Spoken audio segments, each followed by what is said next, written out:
Pues muy buenos días a todas y a todos ustedes que se conectan a esta reunión virtual a nombre del Grupo Coordinador de la Red Nacional de Instancias de Monitoreo y Evaluación, la licenciada Valeria Blanco y el licenciado Saúl Oropesa. Les damos la más cordial bienvenida.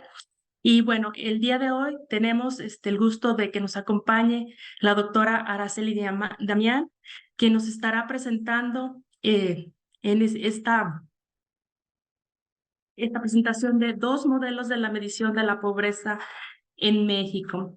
Y antes de iniciar, pues quisiera primeramente dar una breve reseña curricular de la doctora. La doctora Araceli Damián González es especialista en temas de pobreza, desigualdad y política social. Es profesora investigadora del Centro de Estudios Demográficos, Urbanos y Ambientales del Colegio de México desde 1990. Es doctora con especialidad en Economía de la Urbanización por la Universidad de Londres, Inglaterra.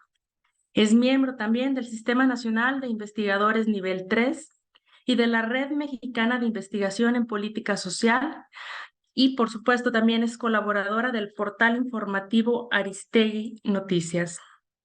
Ella es actualmente directora general del Consejo de Evaluación del Desarrollo Social de la Ciudad de México.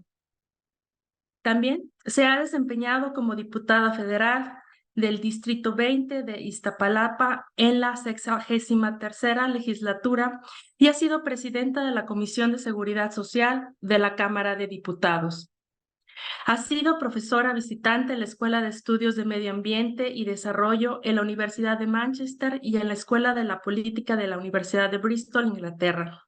Asimismo, en el Instituto de Investigadores Dr. José María Luis Mora, impartiendo el seminario Pobreza, Desigualdad y Política Social en la Maestría en Cooperación Internacional para el Desarrollo. Fue acreedora al Premio Nacional de Periodismo Antonio Sáenz Mier en 2004, en la categoría de artículo de fondo. Entre sus temas de estudio destacan el impacto de las políticas económicas en la pobreza, la crítica a los métodos de la medición en esta, su evolución en México y en América Latina, así como su relación con género en el mercado laboral, la seguridad social y el uso del tiempo. Cuenta con algunas publicaciones de autoría propia, como el caso de El tiempo, la dimensión olvidada de los estudios de pobreza y bienestar de la Ciudad de México, entre algunos otros. Pues sin más preámbulo, le damos el uso de la voz a la doctora Araceli Damián. Muchas gracias, doctora, por estar este día aquí con nosotros. Adelante, por favor. Muy buenos días, Isaura. Muy buenos días a todas y a todos. Muchas gracias por la invitación. Bueno, pues actualmente soy consejera presidenta del Consejo de Evaluación de la Ciudad de México. Hago nada más esa cuestión porque estoy también en el Colegio de México. Soy profesora del Colegio de México, pero una disculpa porque yo creo que no te dimos actualizada la semblanza, pero bueno, me da mucho gusto estar con la red. Hace mucho tiempo que no estaba participando con ustedes en la red y tengo pues también como esta cuestión de, digamos, el recuerdo de la primera vez que Juan del INEVAP me invitó a participar en la red en el 2019, porque bueno, si bien el Consejo de la Ciudad de México fue de los fundadores, con el cambio de gobierno no hubo una transmisión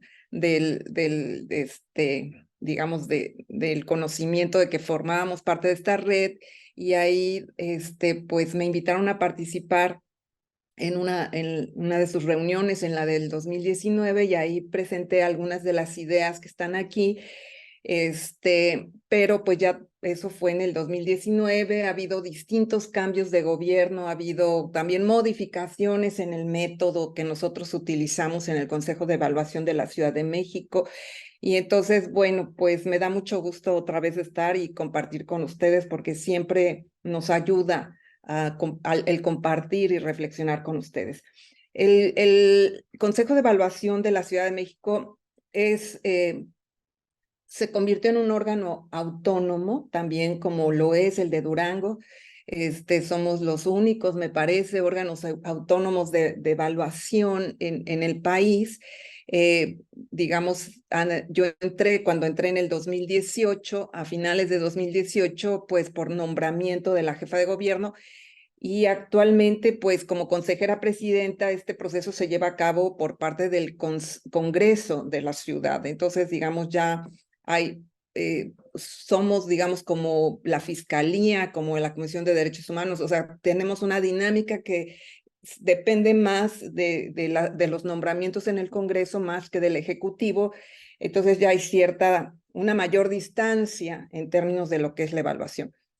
Pero lo importante que me parece aquí y que es el motivo por el cual estoy, digamos, participando en esta mesa, es porque además en la Ciudad de México, cuando estuvo la doctora Claudia Sheinbaum iniciando su gestión, pues yo le presenté el método de medición integrada de la pobreza, que es un método que desarrolló Julio Volvinic, que ya se había usado en el Evalúa, digamos, en otro periodo, recién inició como órgano descentralizado en el 2018, ya se había utilizado, pero después se dejó de utilizar en el sexenio de 2012 a 2018 con Mancera, y se tomaron los datos del Coneval. Pero pues otra vez nos acercamos al Consejo de Evaluación y somos el único órgano también de evaluación del país que tiene su propio método de medición.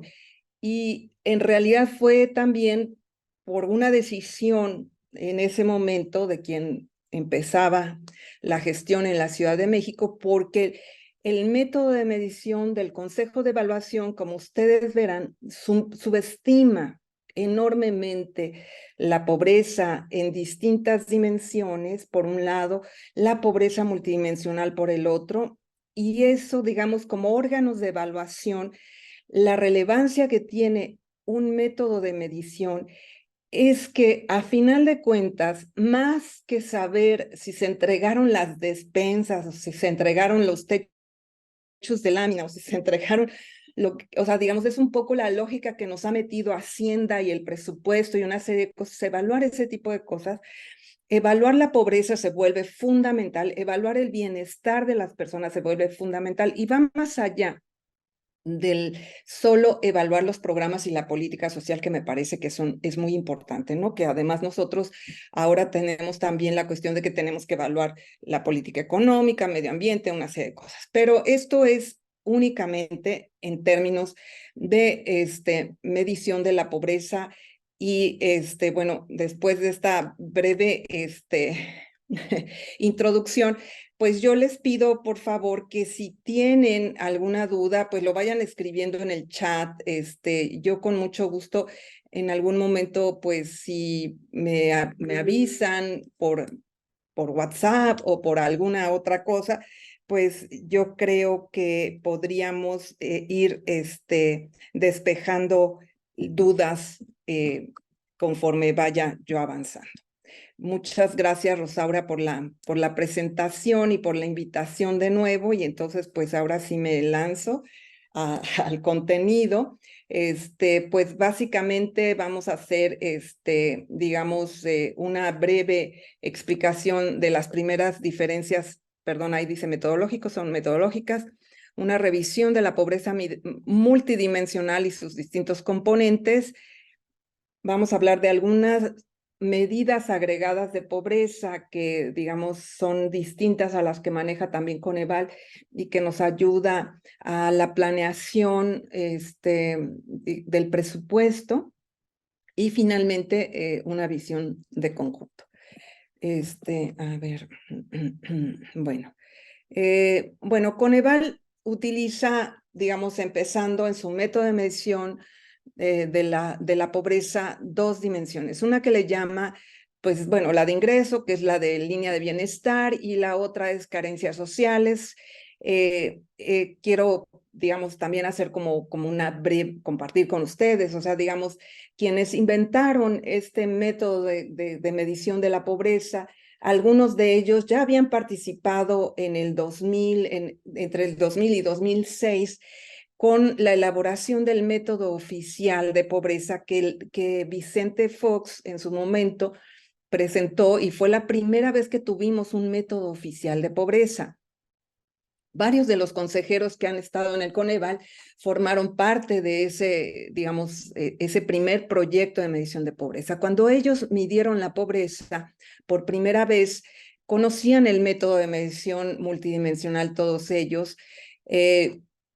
Digamos, Julio Volvinic trató de, pues en ese momento, pues que se implementara un método multidimensional. Y si ustedes revisan su documento metodológico con el que presentan la primera medición de pobreza, pues ellos dicen que es imposible llegar a un indicador conjunto que combine dos dimensiones del bienestar. Entonces, digamos, el ingreso, en realidad, lo que mide, que eso es muy importante, es la potencialidad que tienen los hogares de satisfacer sus necesidades. Eso quiere decir, digamos, que los hogares utilizan ingreso para satisfacer sus necesidades, ir a comprar alimentos, vestido, pagar renta, una serie de cosas, y con eso se mide la pobreza. Y el otro tema era las carencias sociales o los derechos sociales o lo que quieran, que se miden con algo que se llama el método directo, es decir, nosotros verificamos si la persona cumple o no cumple con cierta característica. Si tiene, digamos, el derecho a la salud por su trabajo, entonces ahí, entonces sí cumple con con esa condición. Si no, pues hay hogares que se enfrentan, si nada más lo medimos con el ingreso, por ejemplo, la pobreza solamente con ingreso, pues entonces no podemos detectar esas situaciones, digamos, un hogar con un ingreso por persona de 6,000 pesos al mes, o 3,000 pesos o lo que ustedes quieran, dos hogares distintos, uno que cuenta con seguridad social y otro que no tiene, pues va a tener que destinar parte de ese ingreso a, digamos, atender los problemas de salud. Y esos hogares muchas veces se ven en la disyuntiva de tomar la decisión de seguir alimentando a toda su familia o atender a la persona que se enfermó, si se enfermó del corazón, de una serie de cosas. Entonces, digamos, cuando ellos presentaron el primer método, dijeron, no es posible combinar ingreso y esto que le llaman ahora carencias sociales, porque son dos medidas distintas de bienestar, no estamos de acuerdo cómo se hacen los métodos que se hacen, y entonces no hemos llegado a acuerdos, nos quedamos con el ingreso. Pero después vino la Ley General de Desarrollo Social, que se aprobó en el 2003 y que finalmente se promulgó en el 2004, y se tuvo que crear el Coneval. Y en esa ley que había participado Julio, varios pues diputados, senadores de izquierda y gente interesada en estos temas, introdujeron en la ley el que se midiera no solamente por ingresos, sino por otra serie de indicadores. Entre ellos está vivienda, salud, educación, ahorita los vamos a ver. Entonces no tuvieron otra y finalmente encontraron una salida para tener un indicador único de medición de la pobreza. Entonces es bidimensional, es decir, tiene dos dimensiones. Una que es potencial. Nosotros observamos que el hogar tiene un nivel de ingreso para cubrir o no la línea de pobreza, pero no verificamos si compra alimentos. Ese hogar pudo haber gastado en alcohol, en viajes, en lo que quieran, y no haber gastado en alimentos lo suficiente, pero entonces nosotros en realidad no estamos midiendo cómo está satisfaciendo su necesidad, sino la potencialidad que tiene. Y la otra forma de medir es la de carencias sociales, que ahí sí vamos, que es como les digo. En el Evalúa utilizamos tres dimensiones. Está ingreso, está la parte de necesidades básicas insatisfechas, que así se llama, que es más o menos las mismas variables, ahorita lo vamos a ver en términos de las carencias de tiempo, y hay una tercera dimensión que es tiempo, que es otra dimensión del bienestar y que es muy importante porque a final de cuentas los hogares, para poder, la mayoría, ¿verdad? Que dependemos de nuestro trabajo, para poder tener un ingreso, tenemos que vender nuestra fuerza de trabajo. Además, por otro lado, tenemos el tema de los cuidados, que tenemos que hacer tanto cuidado indirecto, que se llama, que es todo el trabajo doméstico del hogar, como el cuidado de niños, adultos, personas discapacitadas, una serie de cuestiones. El cuidado personal también. Entonces, tenemos ahí tiempo, que también está la cosa del tiempo libre y la capacidad, la posibilidad de que las personas puedan tener recreación. Entonces, digamos, esa es la primera y una de las más importantes diferencias que hay entre el método de Coneval y el Evalúa. Desde el punto de vista del bienestar, nosotros nos estamos acercando mucho más, digamos, en términos de lo que realmente es ese conjunto de dimensiones que hacen que las personas puedan vivir sanamente, satisfacer sus necesidades y estar protegida, digamos, en términos de salud, educación y una serie de cosas. Entonces, digamos, el método de medición integrada de la pobreza es el método que utilizamos, pero pues un poco siguiendo con la cuestión de la comparación con Coneval, pues nosotros utilizamos una línea de pobreza en una cuestión que se llama la variante de canasta normativa de satisfactores esenciales. Esta canasta fue hecha desde los 80 con Coplamaria, ha ido actualizándose. Nosotros hemos hecho trabajos en el Consejo de Evaluación, se hicieron anteriormente para irlas actualizando en términos, por ejemplo, en los 80 pues no había ni la idea de que hubiera internet, ¿no? Entonces ahora nosotros en nuestra canasta sí consideramos el gasto en internet, una serie de cosas.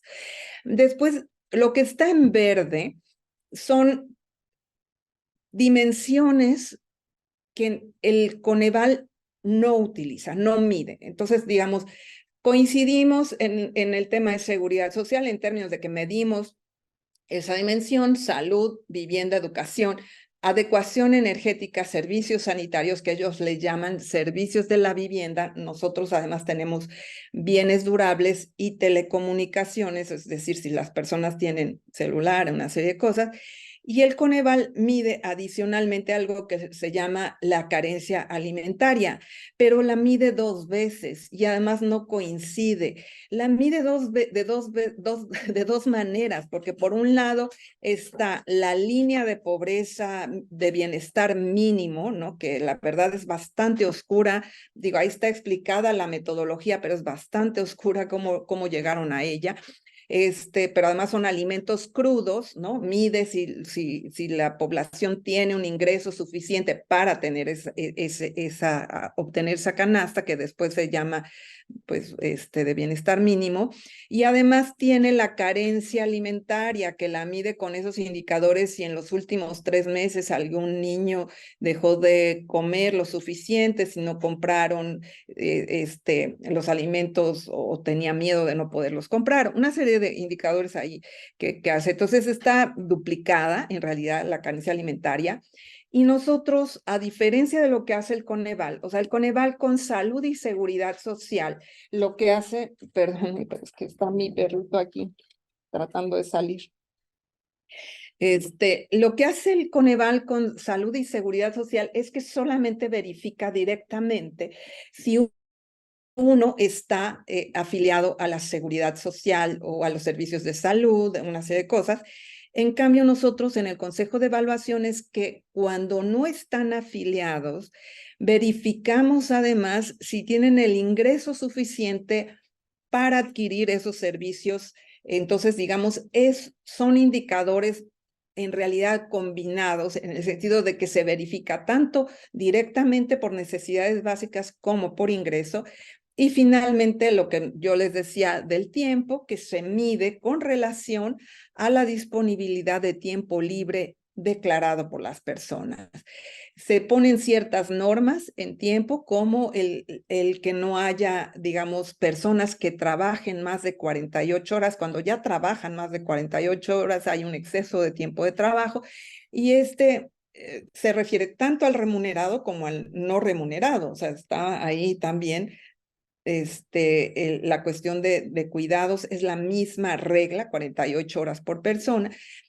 Y también consideramos tiempos de traslados y tiempos para la educación, sobre todo de las personas hasta preparatoria, que es la educación básica, de la norma que tenemos actualmente, hasta preparatoria, pero también consideramos que si alguien declara estar estudiando, pues tiene que dedicarse a ello.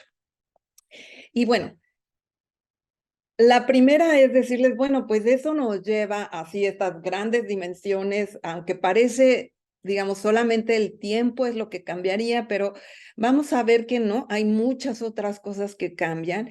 Pero sucede que el Coneval nos dice que hay 36% de personas pobres en nuestro país, hay otro tanto que le llaman vulnerables, y finalmente el 27% dice que no son ni pobres ni vulnerables. En cambio, nosotros identificamos al 76% casi de la población en pobreza, con un 26.2% de pobreza extrema. Entonces, esto, imagínenselo, o sea, Coneval lo que dice, en México únicamente viven en una condición extrema 7 de cada 100 personas. Entonces, ustedes valoren si ustedes consideran que así está México o no, o sea, digamos, con su propia sensibilidad como funcionarios públicos, que me imagino que han caminado, ¿no? Sus colonias, sus barrios, y pues está difícil, ¿no? Pero bueno, entonces, pues uno dice, bueno, pues sí, pues por supuesto que el gobierno federal pues no ha querido, a pesar de que en las ciudades sí, el gobierno federal pues no ha cambiado el método de Coneval. Y ahorita vamos a ver qué ocurre, ¿no? En términos, por ejemplo, por entidad federativa, pues tenemos diferencias más grandes con los estados del norte. O sea, está, digamos, Baja California, Nuevo León, Baja California Sur, Chihuahua, Coahuila. Es enorme la diferencia, ¿no?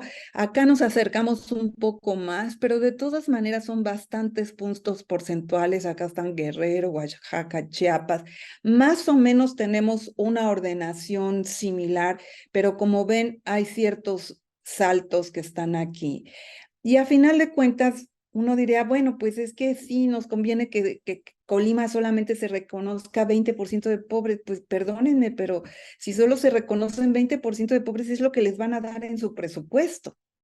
¿Estamos de acuerdo? Para la lucha contra la pobreza. Entonces, si no se reconocen todas las carencias que hay, pues entonces se vuelve un poco difícil. Y ahorita vamos a entrar como a analizar ¿por qué estas diferencias? ¿Por qué inclusive la Ciudad de México, por ejemplo, tenemos 24% y nosotros hemos identificado que hay 63% de personas en situación de pobreza? ¿Vamos bien? ¿Sí? Ok. Bueno, uno de los problemas que tiene la medición de Coneval es que los umbrales son bajos y no reflejan las carencias en el país. Entonces, empezamos con el tema de ingresos. Como ven, aquí está, digamos, las líneas de pobreza por persona a precios de agosto de 2022. No hay grandes diferencias. Si ustedes ven, urbana de Coneval son 500 pesos al mes, no es tanto, pero sí hace una diferencia en la identificación de personas. O sea, es tan sensible la línea de pobreza que unos 20 pesos al día de diferencia, pues entran millones de personas o no entran millones de personas en la contabilidad. O sea, no estamos hablando de unas 3, 4, 5, estamos hablando de millones de personas que quedan sin identificar y que tienen carencia. El problema mayor es en las zonas rurales. Nosotros tenemos 4,368 pesos por persona al mes y Coneval únicamente tiene 2,971. Esto significa que una persona en la zona rural el año pasado, con 100 pesos en teoría tenía que alimentarse, vestirse, tener para el gas, para la electricidad, para el transporte, para todo. O sea, 100 pesos al día para todo. Las 3 comidas, la ropa, la lavadora, la electricidad, el teléfono, internet, todo. Entonces, imagínense, pues desde mi punto de vista es como desconocer cómo está el costo de la vida, por un lado, y por el otro lado, pues el mayor problema es que hay una subidentificación de la pobreza rural muy gravemente hecha por parte de Coneval. Y eso hace que haya unas diferencias tremendas. Son 10 puntos porcentuales, pero esos 10 puntos porcentuales, como yo les decía, es un tema de millones de personas. Es el 10% de la población de nuestro país, que somos 120 millones. Estamos hablando de 12 millones de personas que quedan fuera. Por otro lado, pues Coneval supuestamente dice que solamente 12% viven en una situación extrema, pero en realidad, desde nuestro punto de vista, el tema del ingreso es el más, digamos, el más problemático, es donde tenemos una proporción mayor de pobres. Tenemos casi una tercera parte de la población con ingresos bajos en nuestro país, ¿no? Y Coneval únicamente reconoce 12%. Su estructura es muy diferente, como ven. Nosotros pesa más la pobreza extrema y en ellos, perdón, esta era pobreza moderada, perdón, aquí me falló, pero bueno, es pobreza moderada. Y otra vez les presento esta cuestión, no sé si alguien por aquí está, bueno, Durango, no, ni acá está, ¿no? Digamos, en Durango estamos más o menos en el promedio nacional en las dos mediciones y también hay una diferencia como 10%, pero tenemos, por ejemplo, en Coahuila, pues, o Baja California, diferencias como mucho mayores y eso depende, por ejemplo, Querétaro, ¿no? Aquí son casi 14, 15% 15 puntos porcentuales, perdón, y tiene mucho que ver con esta cuestión de su población rural, ¿no? O población urbana que está en este límite. Ahora, en esta parte de las carencias, pues, no sé, hasta aquí me quedo con ingreso, no sé si hay alguna pregunta por ahí, si no hay, me sigo. Y así le podemos ir haciendo, ¿no? Ok. Ya, adelante, doctora. Gracias. Entonces, ahora pasamos a la parte de los umbrales para identificar las carencias sociales de Coneval, que no tienen nada que ver con los derechos sociales, aunque en su discurso diga que sí y que tomaron en cuenta los derechos que están reconocidos en la Constitución y bla, bla, bla, bla, bla, bla. Es pura mentira. Entonces, en cambio, nosotros sí tenemos realmente un apego muy fuerte a lo que se considera un derecho social en nuestro indicador de necesidades básicas insatisfechas. Otra vez, digamos, aquí veo, les pongo las diferencias y aquí no hay tanta diferencia en el total. Como ustedes pueden ver, son casi idénticas los porcentajes. Las diferencias van a estar sobre todo en indicadores parciales de necesidades básicas insatisfechas y después también vamos a tener una diferencia muy grande cuando se hace la conjunción de esas dos dimensiones de ingreso y carencia social.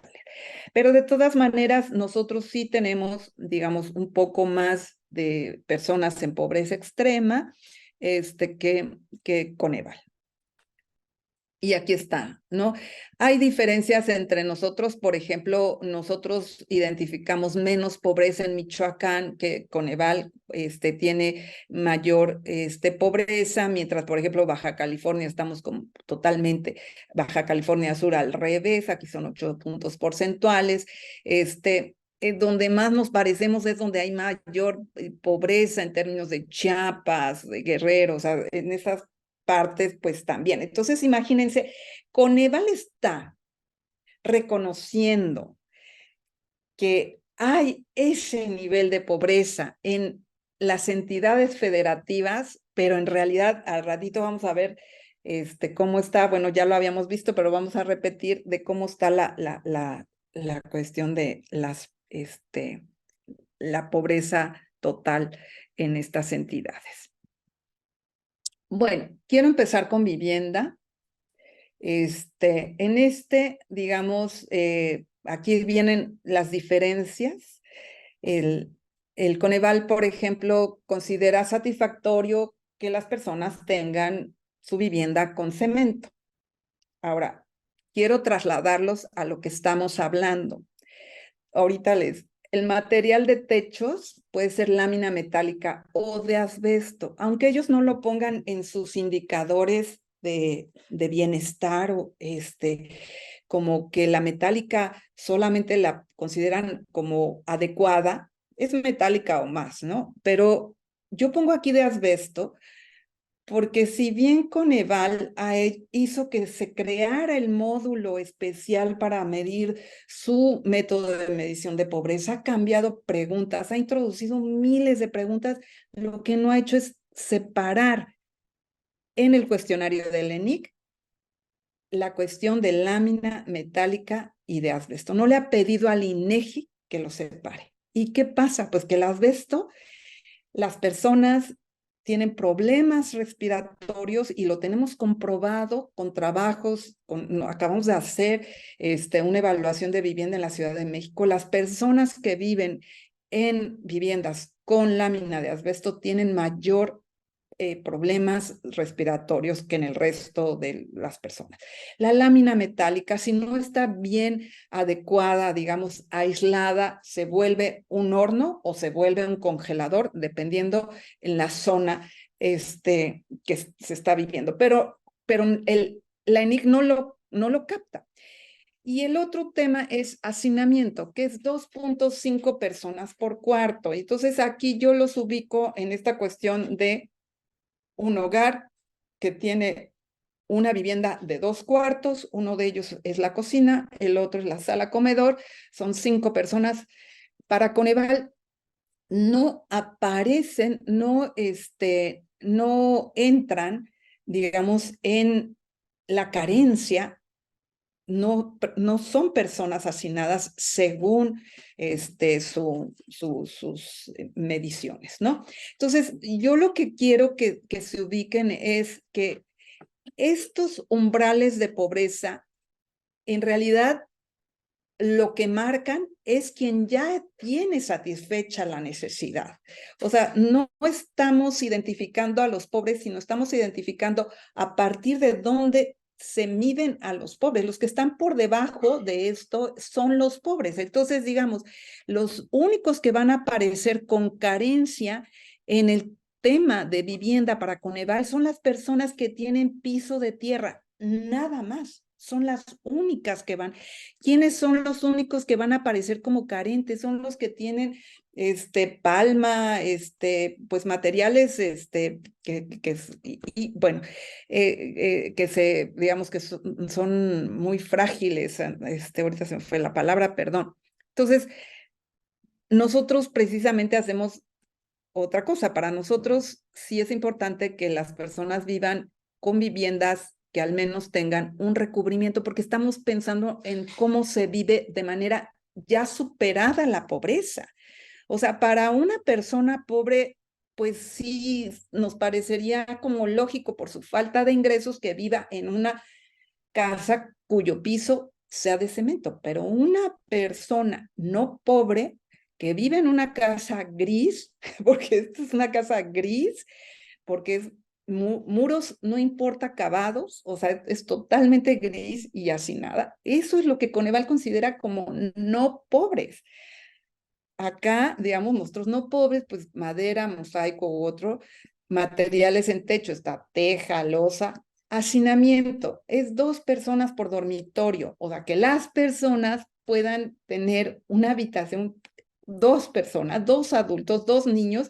Inclusive nos quedamos cortos en nuestra medida porque no estamos identificando diferencias en edades de las personas que duermen o que comparten este cuarto, que tenemos un problema ahí muy serio de, por ejemplo, niños que duermen con adultos, que son familiares y una serie de cosas, pues eso ya nosotros ya no lo medimos, pero al menos son 2 personas por dormitorio. Tenemos como digamos, parte también de las consideraciones para no ser pobre, el que para no ser pobre es la cuestión de tener un cuarto de usos múltiples para cada 4 personas y cocina exclusiva. ¿Y qué quiere decir cocina exclusiva? Es que para el indicador de Coneval las personas pueden dormir en la cocina. O sea, no hay esta cuestión de que sea una cocina exclusiva solo para cocinar y no duerman. Nosotros sí consideramos que se tiene que separar el espacio de la cocina del espacio para dormir y descansar. Esto, digamos, les pongo aquí unos ejemplos de personas por dormitorio, es por dormitorio, perdón, no por cuarto, es por dormitorio. Entonces aquí tenemos que, pues sí, los que no tienen carencia, pues tienen 1.2 en nuestro, digamos, donde coincidimos, que son 44, 45 millones de personas, ¿no? Y acá hay otro grupo mucho más grande con carencia que Coneval no identifica. O sea, no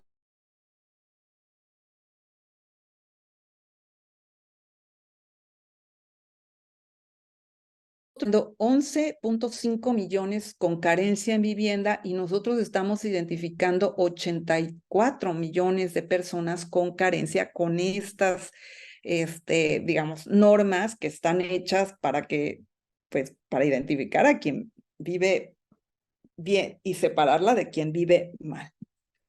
Y entonces eso hace que en realidad vivamos como en Dinamarca, según el Coneval, al menos en la dimensión de vivienda, porque pues imagínense solamente 9 de cada 100 personas en nuestro país tendrían problemas de vivienda. Yo no sé en qué estado de nuestro, o sea, en la Ciudad de México eso no pasa, que solamente tengamos una carencia por cada 100 personas, que solamente 9 tengan ese nivel de carencia, ¿no? Nosotros identificamos una carencia extrema porque hay hacinamiento, porque hay problemas de materiales, porque ¿no? Es lo que predomina y tenemos después una cuestión de una cuarta parte en pobreza moderada. Y aquí hay una diferencia brutal. Es las mayores diferencias que tenemos con Coneval es esta. Solo, por ejemplo, en la Ciudad de México, 4% supuestamente de la población estaría, o sea, ni siquiera la podríamos encontrar en las ciudades. Es tan pequeño el 4% en una ciudad como la de la Ciudad de México, no podríamos encontrar a los que tienen problemas de vivienda.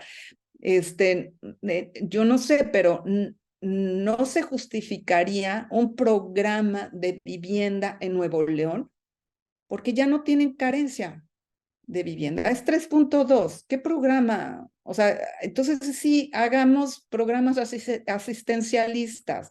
Demos a 20,000 personas lámina de metálica y con eso sacamos al 3% y nos quedamos con 0.2%, ¿no? Ese es el tipo de política social a la que llevan este tipo de indicadores, porque si Coneval hubiese decidido en su momento decir, pues que al menos tengan un recubrimiento, pues no estarían nada más dando cemento, sino también apoyando a las familias a que pongan algo que pues cambie lo gris de las viviendas u otro tipo de política de vivienda. El tema de servicios en la vivienda, el Coneval solo tiene un indicador conjunta en uno solo agua, drenaje, electricidad y combustible para cocinar.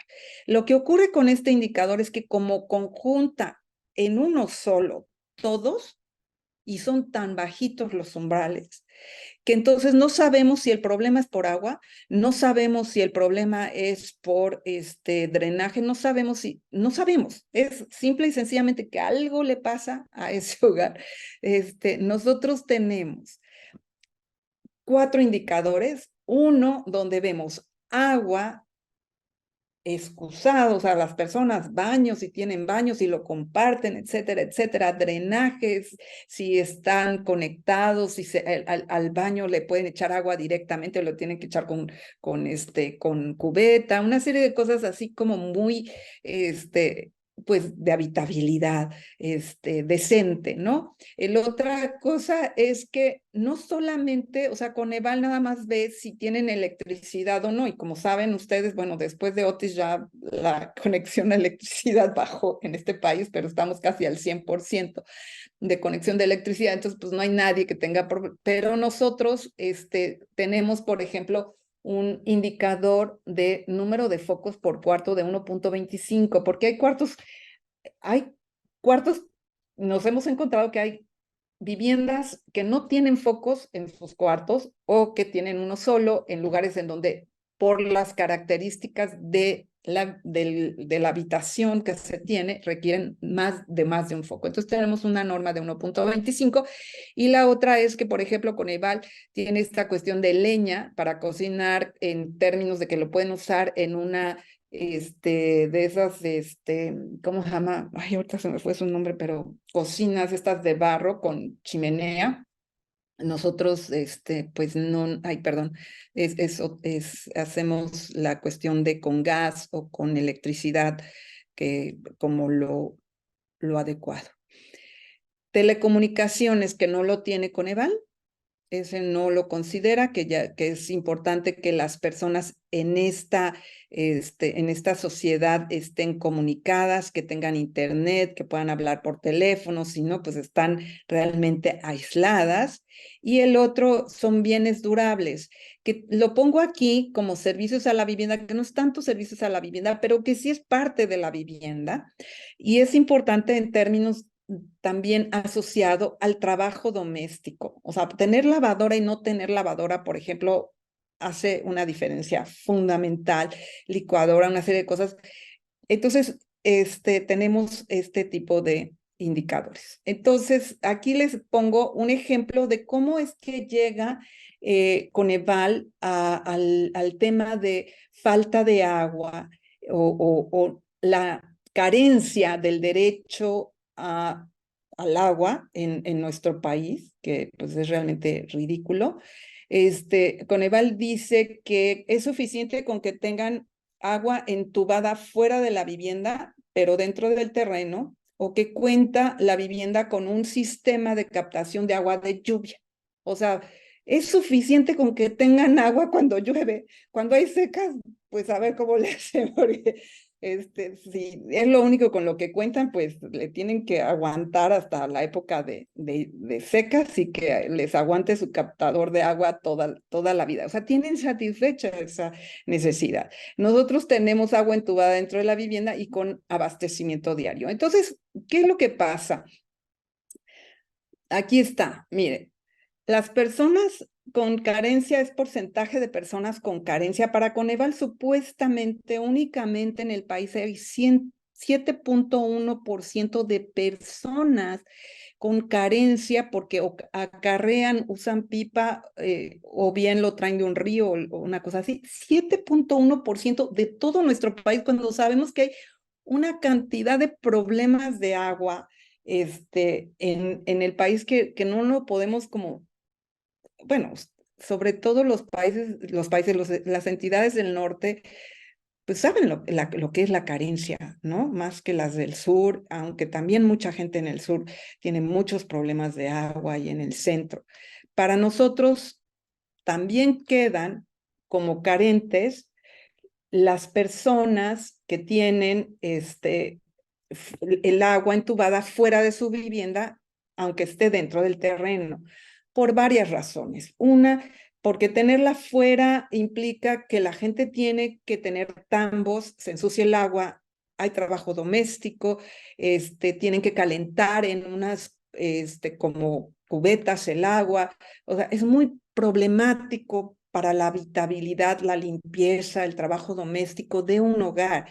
Pero además, fíjense bien, porque Coneval ni siquiera pregunta si teniendo agua fuera en el terreno, les llega el agua o no. O sea, pueden tener su llave ahí, pero no, o sea, que no les llegue problema de ustedes. Así ya tendrían ustedes cubierta la carencia de agua. Y finalmente, por ejemplo, pues nosotros también identificamos como carentes a las personas que les llegue el agua cada tercer día o menos, ¿no? Hay personas que les llega una vez al mes, una vez a la semana y que lo declaran en la ENIC, y entonces nosotros identificamos un 40% adicional, el que identifica Coneval, en términos de carencia de agua. Y ahora, digamos, les pongo aquí, ¿qué ocurre? Pues que otra vez, ¿no? Coneval identifica menos del 20% de la población con carencias en esta materia, ¿no? Que es muy poquito. Nosotros, pues nuestra adecuación energética es 53% la carencia y sanitaria 54%. Aquí quiero llamar la atención en el sentido de que la parte más aguda de esto y que se aleja muchísimo de Coneval es la parte de adecuación sanitaria, que es una cuestión de que los hogares no cuentan con agua diariamente en sus, no llega el agua diariamente, pues que no tienen drenaje, que tienen una serie de problemas, o sea que sí está el drenaje hasta la puerta de su casa, quizá, que Coneval lo considera como que ya, pero no está conectada la vivienda realmente al sistema de drenaje, una serie de problemas que nosotros identificamos que el Coneval no lo hace. La parte de adecuación energética es menos aguda, tiene que ver, como les decía, con esta cuestión de uso de focos y también con combustible. Y aquí, pues, las diferencias, pues, también son fuertes, ¿no? Aquí, por ejemplo, Chiapas, solo se reconoce como 50% de carentes, nosotros identificamos 96% de personas que no tienen cubiertas todas estas dimensiones del bienestar. Y otra vez, pues Ciudad de México tiene 3.4% supuestamente de pobreza en esta dimensión de servicios básicos de la vivienda, pero pues hay una carencia enorme en términos, pues más de una tercera parte de nuestra población que tiene carencia de agua. Entonces, vean, aquí también hay una cuestión como diferencias en términos de las soluciones hídricas que podemos identificar, que en el Coneval no se identifican porque mide y mezcla todo y entonces no hay una cuestión que podamos ir viendo, ¿no? O sea, los que están mucho mejor, según esto, es Chihuahua, Baja California, luego le sigue Tamaulipas, vienen todos estos estados, ¿no? Colima, etcétera, etcétera, y hay un salto, Guanajuato, nos vamos a Nayarit y de ahí se va hasta el 90%. Y entonces, ¿cuál es el problema? No es que aquí no haya agua, es que aquí no hay servicios que conecten las viviendas, ¿no? Ese es un tema de política. Por ejemplo, si nos interesara la política en términos de derecho al agua, pues con estos indicadores, pues diríamos, estamos re bien. En el norte no hay problema, Chihuahua ya casi salió, Tamaulipas, no hay nada, no hay ningún problema de agua, ¿no? Acá está la cuestión energética, aquí digamos como que la curva es menos como escalonada, hay carencias más o menos en relación a la pobreza, ¿no? Que siempre estará Oaxaca, Chiapas, Guerrero, Tabasco, Veracruz, por acá, por los primeros lugares. Y finalmente la pobreza en materia de telecomunicaciones, que aquí es muy contrastante, porque casi no hay pobreza moderada, como ven, pero es que las personas, o sea, más de una tercera parte de la población no tiene conexión a Internet. Pueden tener teléfono, pero no tienen conexión a Internet. Entonces, digamos, ya en una sociedad en donde depende de esta manera y como lo vivimos en la pandemia sin Internet, sí se vuelve un problema serio y que los gobiernos deberían de atender. Y aquí también les voy a dejar en la red la presentación, porque aquí vienen los datos para sus entidades federativas, pero además las pueden encontrar en la página del Consejo de Evaluación esta información, pueden encontrarla también las bases de datos, pueden encontrar cómo se calcula, la metodología, los indicadores, lo que ustedes gusten y pueden empezar a hacer sus cuestiones como de análisis como ustedes crean. Y bueno, finalmente en la parte asociada a la vivienda está esto que les decía de la subdimensión de bienes durables, que en realidad es que, digamos, la bicicleta está con la idea de que las personas tengan al menos algo con qué moverse y poder ir de compras o ir al trabajo. También ese tiene que ver, tiene una idea, por ejemplo, aparato para escuchar música, pantalla, tiene una idea de entretenimiento, tiene una idea, hay ventilador, o sea, problemas de clima, estufa, refrigerador. Esto tiene que ver con trabajo doméstico y satisfacción de necesidades alimentarias. Entonces, tiene una idea de derechos, o sea, aunque se llame bienes durables, está pensado, el resumen de la reunión, haber entendido, muy bien. ¿No? Está pensado con una cuestión de solucionar los problemas al interior de la vivienda. No nada más que las personas sean tratadas como ganado, así, ¿no? Yo siento que es la medición del Coneval, así, de la persona que tiene que comer e ir a trabajar al otro día y no importa realmente cómo viva, ¿no? Con que tenga un techo, aunque sea de lámina o de asbesto. Y pues bueno, sí, hay carencias, no son tan agudas, también las llega arriba del 50, casi el 60% en Guerrero, donde hay más pobreza, pero pues Zacatecas es donde menos, en fin, ¿no? Una serie de cosas. Bueno, ahora, ¿cómo van? ¿Van bien? Un poco de, yo me pongo aquí, veamos rezago educativo. Otra vez, Coneval considera carente a la población que no cuenta con educación básica obligatoria, perdón, ahí es toda la población mayor de 15 años, pero cuando es de 3 a 15 años, únicamente con que asistan a un centro educativo, sin verificar si cursan el grado que les corresponde. Entonces, digamos, un chico que va atrasado, digamos, de 14 años, que está en segundo de primaria, para Coneval no tiene rezago educativo, cuando la norma internacional es 2 años para considerar rezago grave. Entonces, no tenemos, Coneval no identifica nada de rezago grave, ¿no?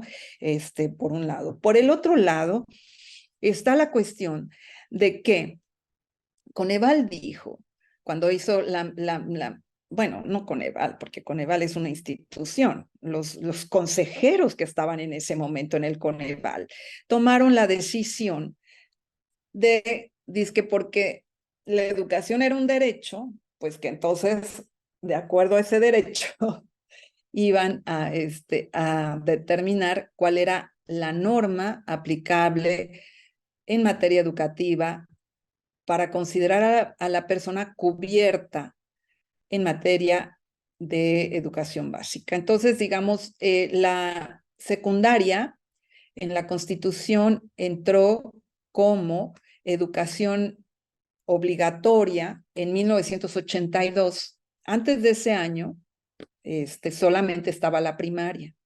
Entonces, para las personas nacidas antes de 1982, que en 2022 tenían 42 años, Coneval las considera como sin rezago educativo con contar con primaria. Esto, digamos, a pesar de que el Coneval en 2007 levantó una encuesta de Mitofsky, la levantó y está en su página si la buscan. Y más del 90% de la población más del 50%, perdón, de la población consideraba que en México se necesitaba preparatoria o más para tener el nivel mínimo para no ser pobre en materia educativa.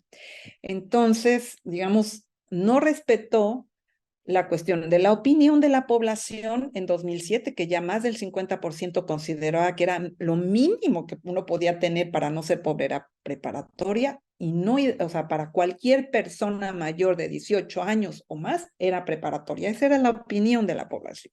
Luego la otra es que nos dijeron que los derechos no podían ser retroactivos. Eso dijeron en su metodología. Sucede que lo que no es retroactivo son leyes punitivas.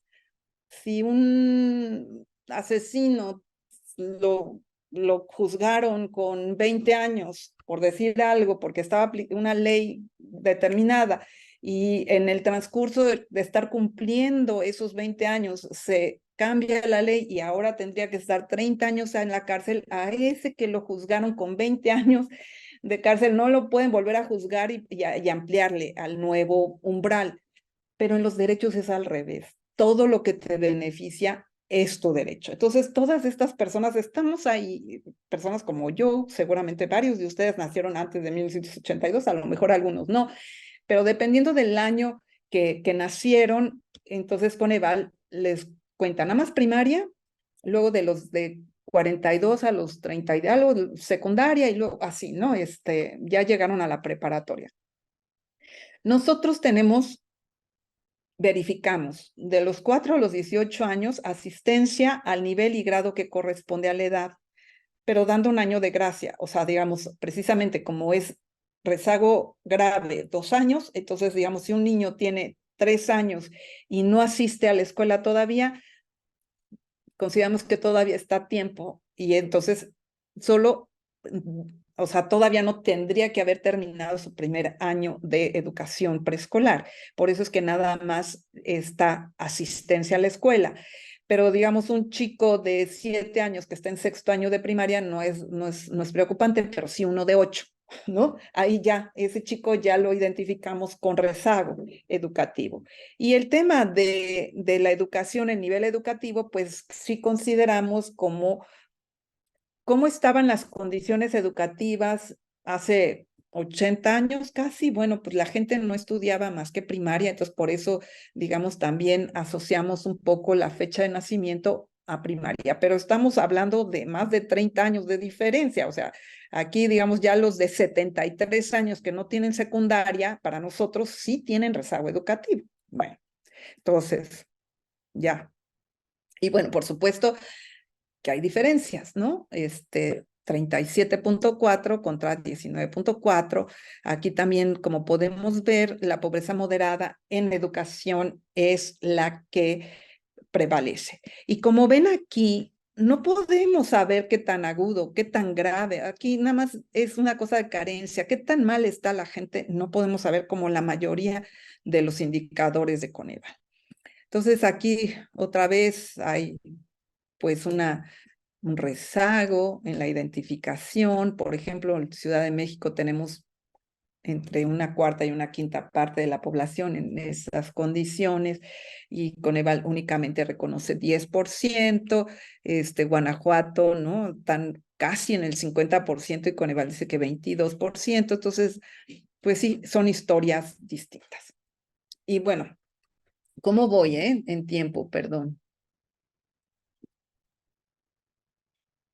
10 minutos, doctora. Ok, bueno, algo similar pasa con el tema de salud, seguridad social. Para Coneval, pues está la cuestión del INSABI, ¿verdad? Todavía existía, la gente todavía asociaba Seguro Popular, esa era la norma.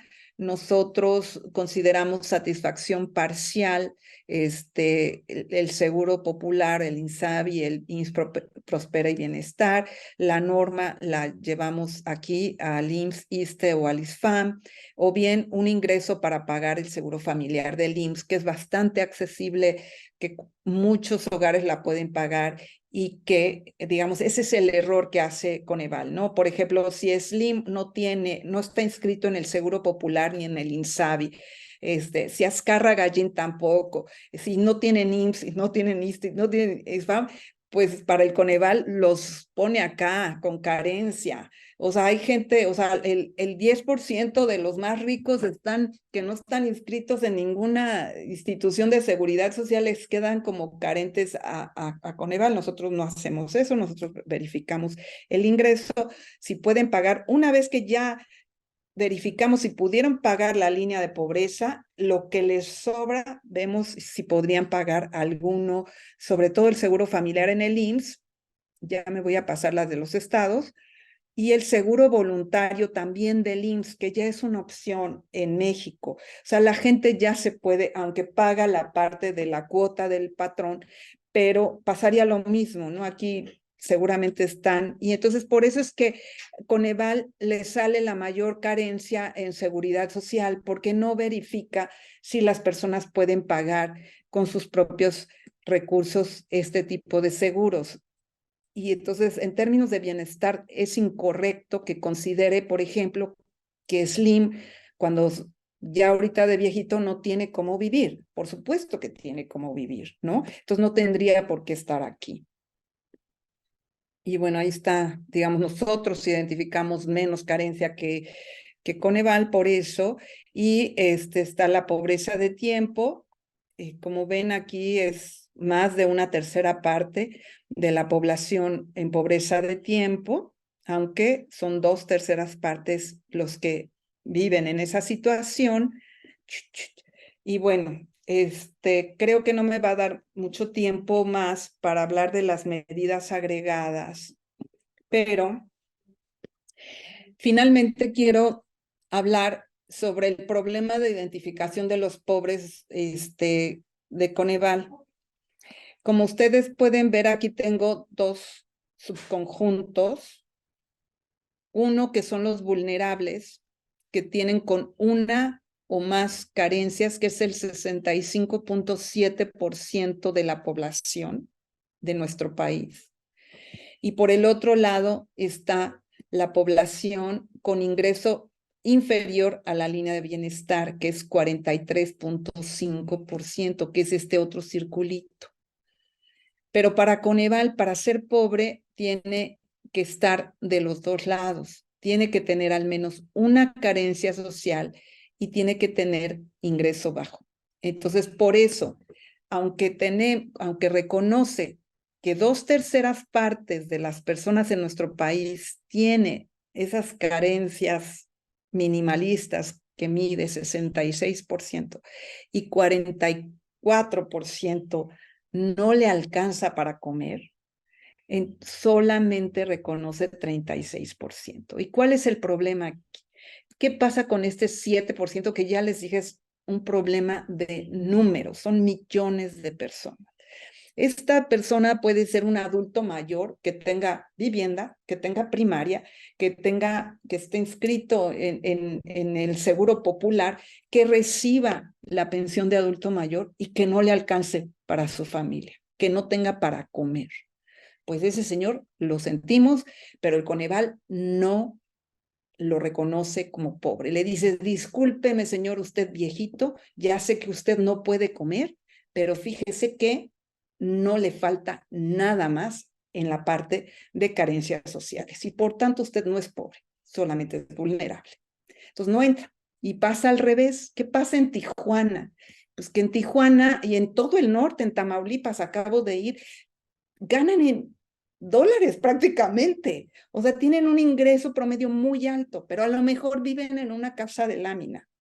Ah, bueno, pues lo siento, pero usted tiene un ingreso alto y aunque no tenga agua, aunque no su casa se esté cayendo, pues usted gana más de la línea de pobreza y entonces no entra en la contabilidad de pobres. Entonces, así está en los estados. Y en cambio, nosotros tenemos ponderadores. El ingreso es lo que pesa más, sigue necesidades básicas y en un tercer lugar tenemos tiempo. Y así también, digamos, tenemos la cuestión, Coneval nada más identifica pobres de no pobres y pobres extremos de no pobres.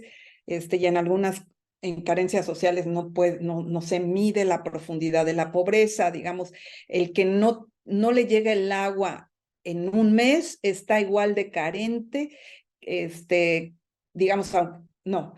Una persona, bueno, ya no me voy a hacer más bolas, pero bueno, el otro tema es que tenemos estratos arriba de la pobreza, no nada más hacemos medición en términos de esto es nuestra pobreza extrema, en realidad es una que le llamamos pobreza muy alta, y después tenemos la moderada, y luego los no pobres podemos identificar esto que se llama de satisfacción mínima, que están entre el 100 y 110% de satisfacción de las necesidades en promedio, estrato medio y el estrato alto. Entonces, que Coneval no lo diferencia. Si estás pobre, bueno, pues a lo mejor ahí sí tienes pobreza extrema, de esas dos dimensiones, pero la parte de alta, pues da lo mismo quien está pegadito en las normas a quien está en el 1%. Da lo mismo en su estructura de Coneval. Nosotros aquí tenemos, por ejemplo, menos del 1%. En nuestro país lo consideramos como el estrato alto, en la Ciudad de México 1.6%, y como ven, pues es satisfacción mínima, son bastantes. O sea, nosotros serían a los que les llamaríamos los vulnerables, porque sí tienen satisfechas sus necesidades, pero sí están muy cerquita de todas las líneas de pobreza, y entonces tendríamos problemas en cualquier momento, por ejemplo, como en el huracán que acaba de ocurrir. Pero pues lo dejo aquí por si tienen alguna otra, ya no me dio tiempo, que es bastante complejo lo que sigue. Bueno, muchas gracias. Gracias, doctora Araceli Damián, consejera presidenta del Consejo de Evaluación de Desarrollo Social de la Ciudad de México. Y bueno, tenemos algunas preguntas que nos hicieron favor de compartirnos a través del chat. Va a ser en este primer bloque, son 3 preguntas. ¿Qué opina Coneval de los resultados que obtuvieron? ¿Y cuál es la opinión de la metodología que utilizan? Y si la dan como válida. Bueno, pues pues como válida, no. De las críticas que hice a lo largo de la exposición, pues es una metodología muy mala. Es una metodología, digamos, que está inscrita como en una corriente de pensamiento, como en una forma de medir muy inglesa, que le llaman los verdaderamente pobres, que son, digamos, población, que hubo en Inglaterra toda una discusión de a quién se podía considerar como pobre o no, si era suficiente con medir con ingreso, con esto que le llaman carencias sociales, o lo que nosotros llamamos necesidades básicas insatisfechas, y llegaron a la conclusión de que lo mejor sería que fueran los que cumplieran con esa doble condición. Y era en una idea de que durante las crisis, pero es que lo vieron así, durante las crisis, digamos, el ingreso baja, ¿no? Entonces, digamos, como el ingreso baja, ahí se puede volver pobre, ¿no? Aunque tenga satisfecha todas las necesidades básicas, todo lo que está aquí está bien. Por eso era la idea de tienen que cumplir esas dos condiciones. Entonces, pero aquí en México, la medición de la pobreza ha sido política más que técnica, aunque la hayan tratado de vestir de tecnócratas. Los tecnócratas de una cientificidad falsa, además, ¿no? Y no me da pena, y si alguien está con el Coneval, pues, porque en realidad lo que ocurre es que desde la época de Fox, lo que se llamó el Comité Técnico de la Medición de la Pobreza identificó que el 66% de la población era pobre en nuestro país. Y al gobierno de Fox no le gustó. Estaba Josefina Vázquez Mota como secretaria y Miguel Sekeli como subsecretario, y él era el que pues estaba orquestando todo lo de la medición de la pobreza. Entonces, cuando llegaron con los resultados con 66% de pobres, que nosotros le criticamos ese método a Coneval y les dijimos, si lo hubieran hecho bien, bueno, no, en ese tiempo era el comité, serían 70 y tantos por ciento, ¿no? Digamos, lo que siempre hemos tenido, ese dato duro del 70 y tantos por ciento de pobres. Pero bueno, ellos dijeron, son 66% de pobres en nuestro país, pero no le gustó a la secretaria, no le gustó al presidente, no le gustó al subsecretario, y entonces, digamos, la línea de pobreza más alta, la línea 3, dijeron que la iban a quitar, que no identificaba a la pobreza, que esa no tenía nada que ver con pobres porque había gasto en cigarros y en alcohol. Esa fue, digamos, lo que dijeron en la conferencia de prensa.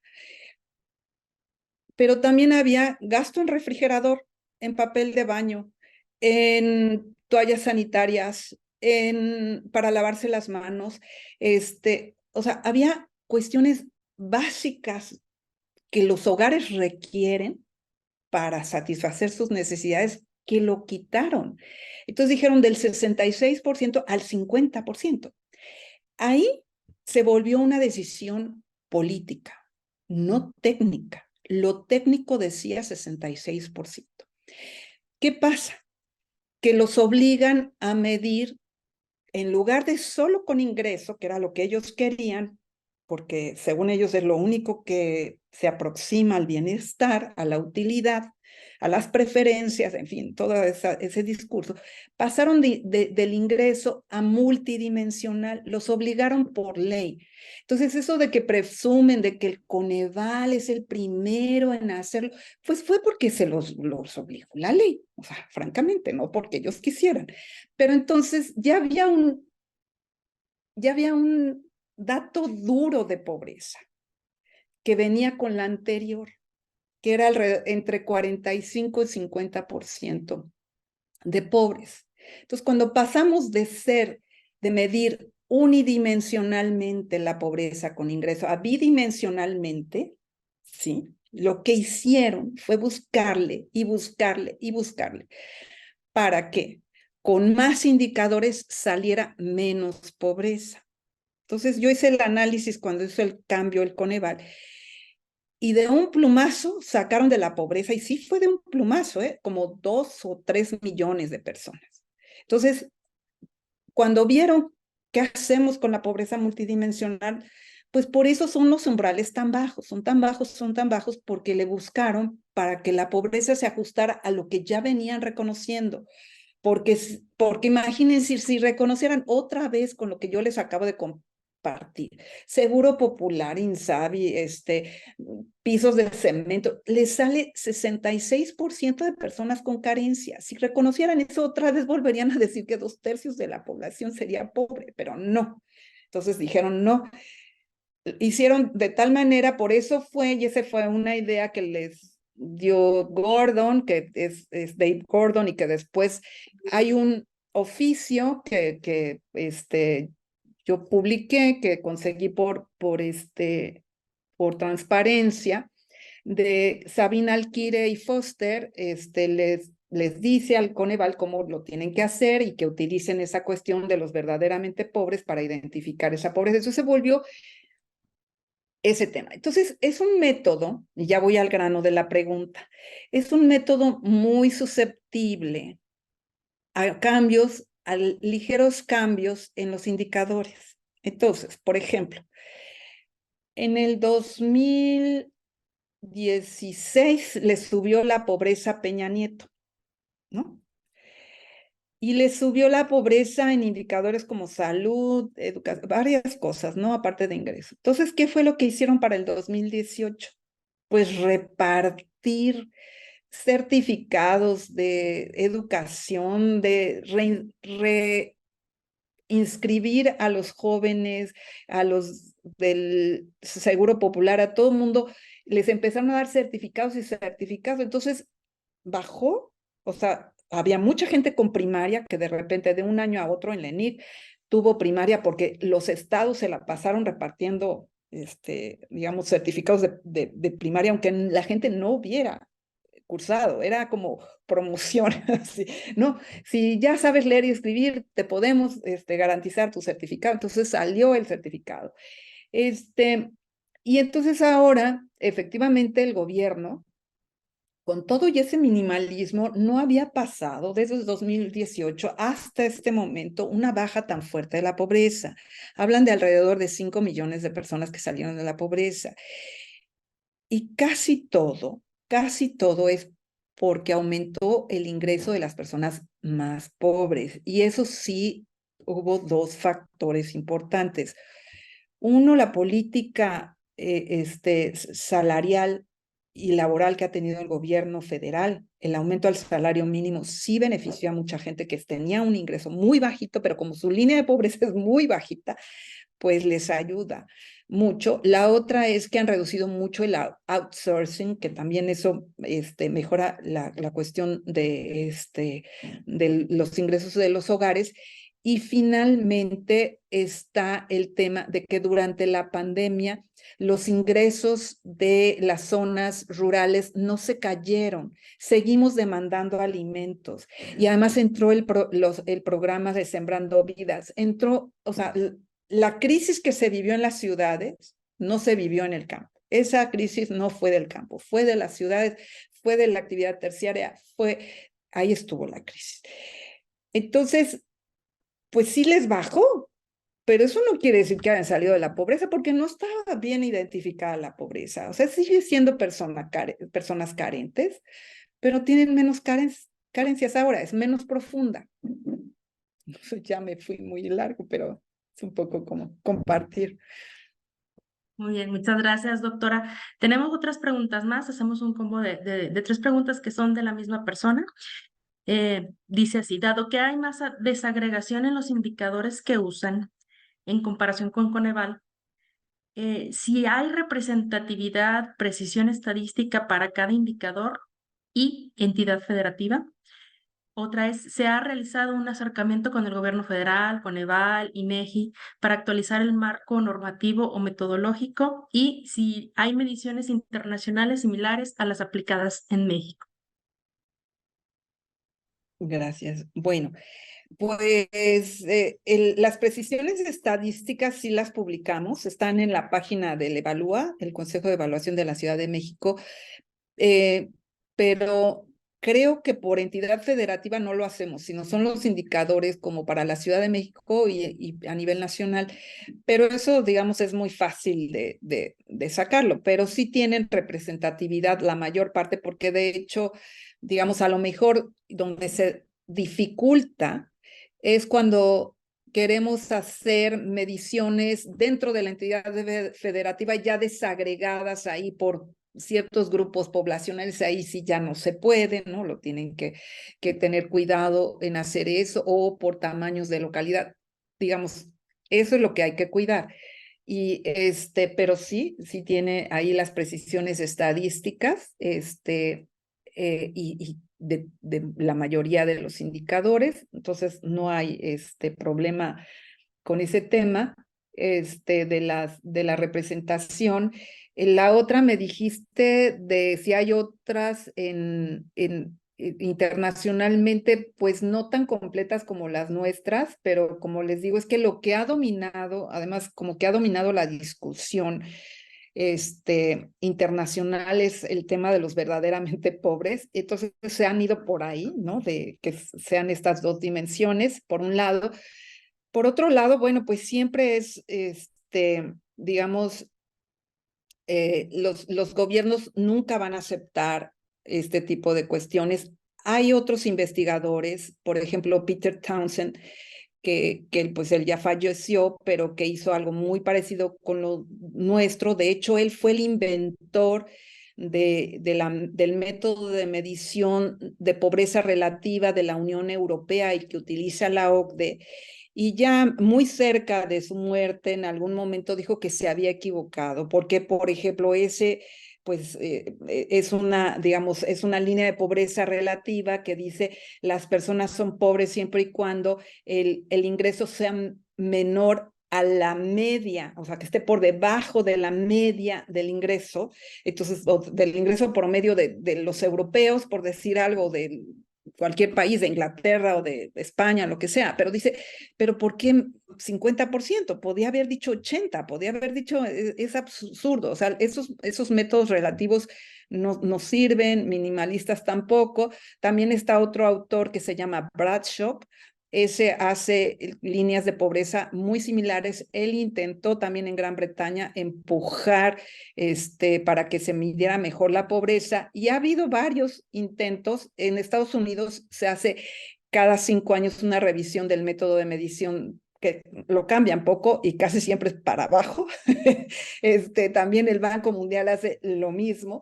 Entonces, pues hay críticos, ¿no? Está Thomas Pogge, que ha criticado muchísimo las mediciones del Banco Mundial y que dicen, no miden pobreza tampoco. O sea, él es también de nuestro club, lo miden mal y siempre tratan de bajar. Entonces, pues hay toda una discusión, es un tema político, es difícil, pero pues está por salir un libro de Julio desde Inglaterra en inglés, que me parece que ese va a ser un buen tema, porque entonces se va a empezar a discutir también en países sajones el método y los resultados. Entonces me parece que estamos como, yo espero que salga una discusión interesante. Y la tercera, se me fue, no la apunté.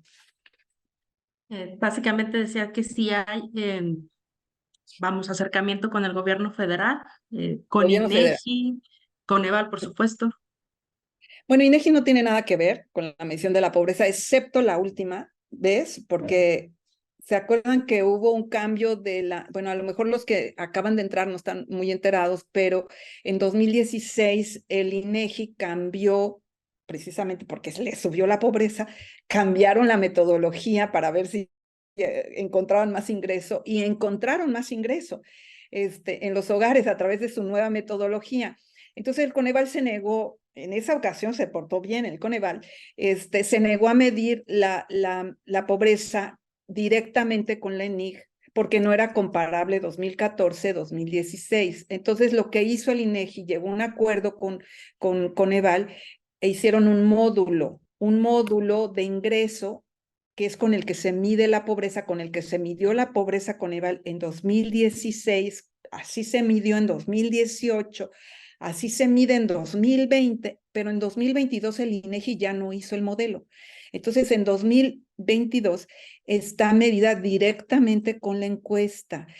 Y eso fue porque el INEGI y Coneval veían que no había grandes diferencias al usar el modelo, a usar digamos, la encuesta directamente, que solamente lo hubo en 2016, pero que después ya no había mucho cambio. Lo dejó de producir el INEGI. Entonces ahora los que hicieron el método de Coneval dicen que se tuvo que haber hecho el modelo, que no lo hizo el INEGI, que si hacen el modelo no hubiera bajado tanto la pobreza. ¿Ves cómo es un tema político? Entonces bueno, el INEGI no tiene nada que ver más que en eso. Y, digamos, Coneval tiene que irle a decir al INEGI qué es lo que necesita, como separar esa pregunta, ¿no? Que es básica, pero que no lo ha hecho. Al inicio de la gestión actual, yo fui directamente a ver a Nabor, le presenté esta metodología, le presenté los problemas. No, o sea, ahora sí como ni me vio ni me escuchó, aunque estuve en su oficina como una hora con ustedes. Y pues no, es con el gobierno de la ciudad. Pues yo no sé, yo espero que si la jefa de gobierno queda como presidenta, pues se abra el espacio para que lo hagamos a nivel nacional, pero tampoco puedo estar segura porque es una cosa política. Es así, ¿no? No sé, la verdad. Gracias, doctora. Tenemos una última pregunta. A diferencia de la definición de pobreza del Coneval, que establece que deben contarse con ingresos menores a la línea de pobreza y al menos una carencia social, ¿cuáles son las condiciones que considera el método de medición integrada para categorizar a las personas en situación de pobreza? Sí, eso ya lo pasé muy rápido al final, pero nosotros lo que hacemos es utilizar ponderadores, o sea, establecemos, por ejemplo, la línea pobreza, vemos quién está por arriba, quién está por debajo, todos los demás indicadores de NBI, quién está por arriba, por abajo. Hacemos, digamos, a través de ponderadores, digamos, la salud, la educación, no, la salud, la seguridad social, vivienda y educación es lo que más pesa, ¿no? O sea, le damos ponderadores para que poder hacer como un indicador único de NBI.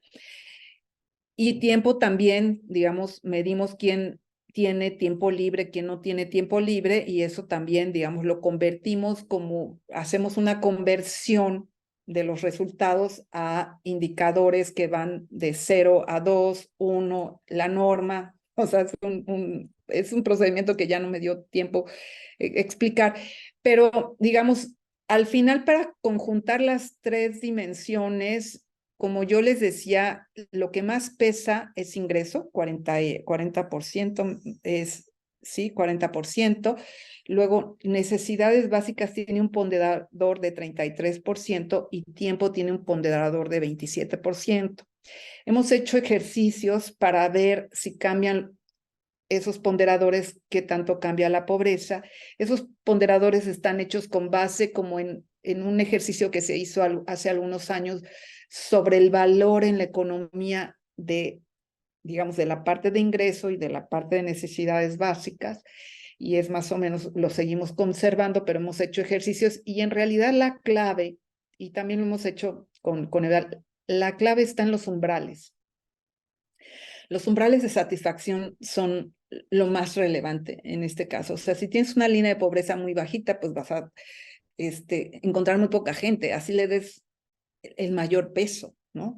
Con EVAL, en realidad lo que hace es darle peso de 50 y 50%, es 0.5 ingreso, 0.5 las carencias sociales, en realidad, en el fondo. Muchísimas gracias, doctora Araceli Damián.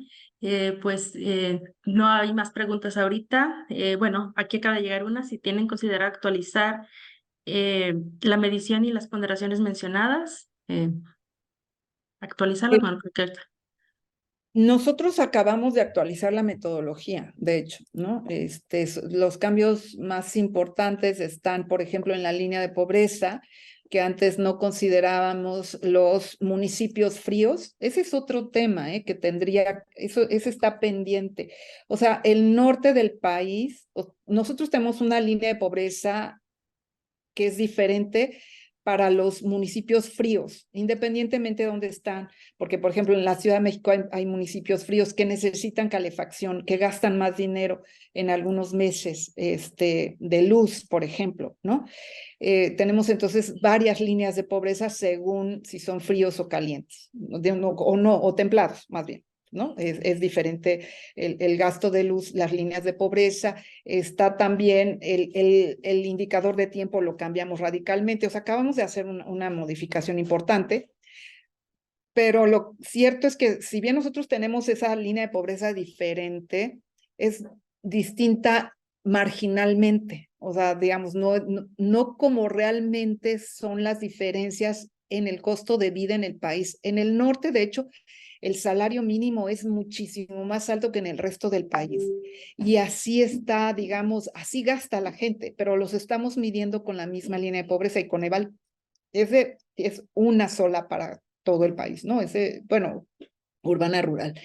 Entonces, esa es la parte que nos falta, pero pues para eso necesitamos hacer investigación del costo de vida en el norte.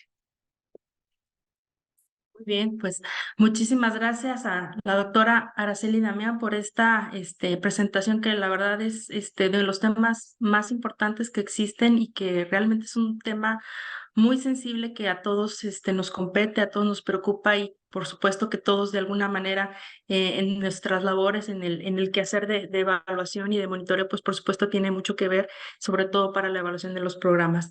Agradecerle, doctora, a nombre de la Red Nacional de Instancias de Monitoreo y Evaluación, su participación, así como también a todos los que se conectaron el día de hoy en esta presentación. Esperamos seguir teniendo audiencia para las próximos eventos que habremos de compartirles próximamente.